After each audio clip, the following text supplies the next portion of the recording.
Oh, no. Ang galing, no? Pwede pala yun. Kapag pinatay mo yung kandila tapos ganun mo lang babalik na yung apoy, sisindi uli. Yun nga guys, try natin kung talaga kung kapag ganun mo lang yung kandila na nakapatay na, sisindi uli. Try natin. Okay, lalagay tayo ng kandila. Ito, ilalagay ko lang dito para medyo matas-taas. Let's go! Hindi nyo ba alam, kapag sinunog mo yung ilalim nito ng kandila, didikit to.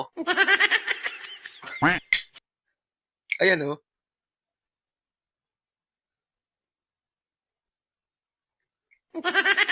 Bigsik, di ba? Ready? Practice.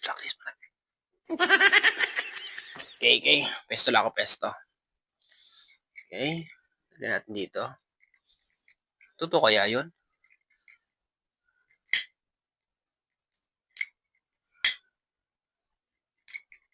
Papoy muna natin siya. Parang kayo pa sumindi. Parang kayo sumindi.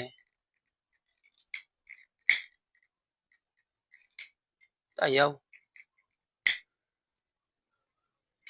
Yan. Sindihan muna natin siya, sindihan. Pababayan natin muna ng konti. Tapos pag pinatay mo daw to, tapos gaganon-ganon mo na lang, babalik siya ulit sa dati. Pwede yan. Let's go. Siguro babaan natin konti. Pwede na siguro yan. Blow ko muna.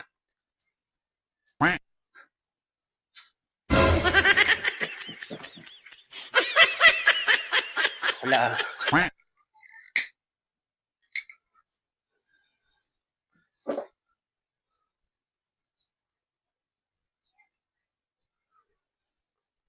Siguro malapit.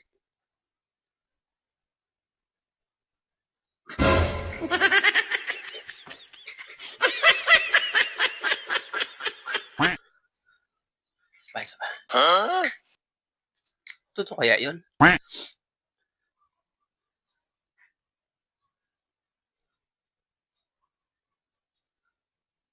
Yan siguro. Baka pwede na to.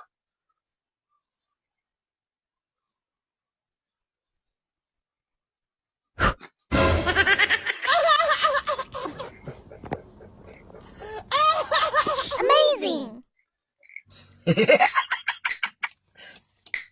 Talo! Sorry.